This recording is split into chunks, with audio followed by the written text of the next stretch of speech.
The overgrown grass of the vast meadow sways with the shifting breeze.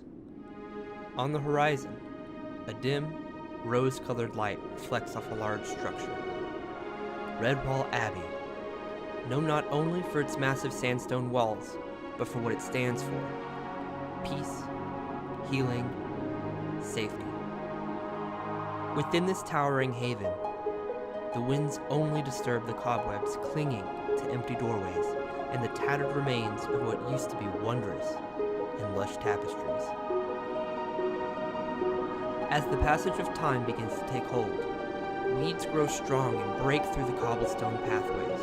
Vines begin to creep up and around the sandstone walls and steadfast bell tower. The mossflower woods begin to envelop it from all sides, and slowly eats away at the symbol of peace and prosperity until it disappears completely from view.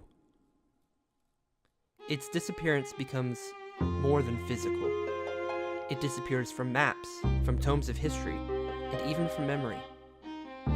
In each following generation, Redwall Abbey becomes less concrete and more abstract, until it is nothing but a story. The stories of Martin the Warrior, Matthias, Matameo, and the rest of the heroes of Redwall Abbey are the kind of stories told around the hearth to encourage young ones to behave with courage and kindness, and they are told as if they are fables rather than fact. At least that's the way it was until the affliction began to take hold. The affliction, a disease that kills everything it touches, beast and plant alike. It kills slowly, starting with a cough and ending with black spots that spread over the body until it is nothing but a darkened, shriveled corpse. The greatest healers and scientists have worked tirelessly but have been unable to create a cure, and thus the people of Mossflower begin to look into legend. Redwall Abbey, the myth known best for its healing prowess, seems to be the only hope left for curing the affliction. This is the tale of three unlikely heroes hunting for that cure. Clementine, an elderly brown squirrel not only seeking for a cure for the affliction, but also a cure for injustice. Diggs the Bold, a badger knight of the Order of the Crescent, looking to heal his king and bring fame and glory to himself. And Portobello, a young orphan hamster still searching for his mother and for as much food as he can carry in his oversized cheeks. This is their tale. This is the search for Redwall Abbey.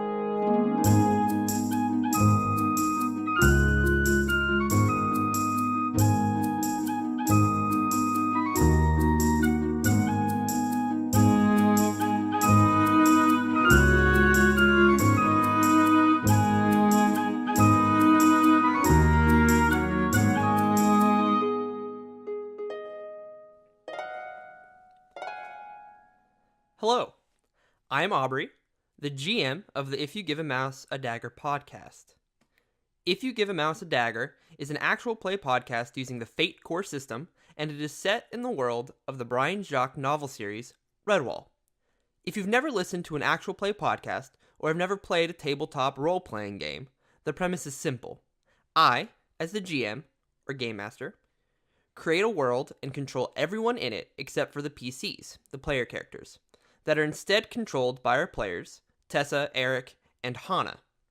The four of us attempt to collaboratively create a story through the process of me giving the PCs challenges and the PCs overcoming them, all the while making decisions that affect the fate of the world. What makes it interesting is that the players will roll dice, and the outcome of the rolls will determine whether or not the characters fail or succeed. Everything else you might want to know about the Fate system will be explained in our How to Play Fate episode, where I will run through the basics of Fate so that when you start listening to us play, you'll have a better understanding of the rules. Also, it will give you something to reference if you ever want to play your own game. And speaking of the next episode, here is the plan for the schedule of releases. On Tuesday, January 8th, the plan is to release the How to Play Fate episode, as well as the first backstory episode, which will feature the character Clementine, played by Tessa LaFleur. On the 12th, we'll release the backstory episode featuring Diggs the Bold, played by Eric Jaimes. The third and final backstory episode will be released on January 15th and will tell the story of Portobello, played by Hannah LaFleur.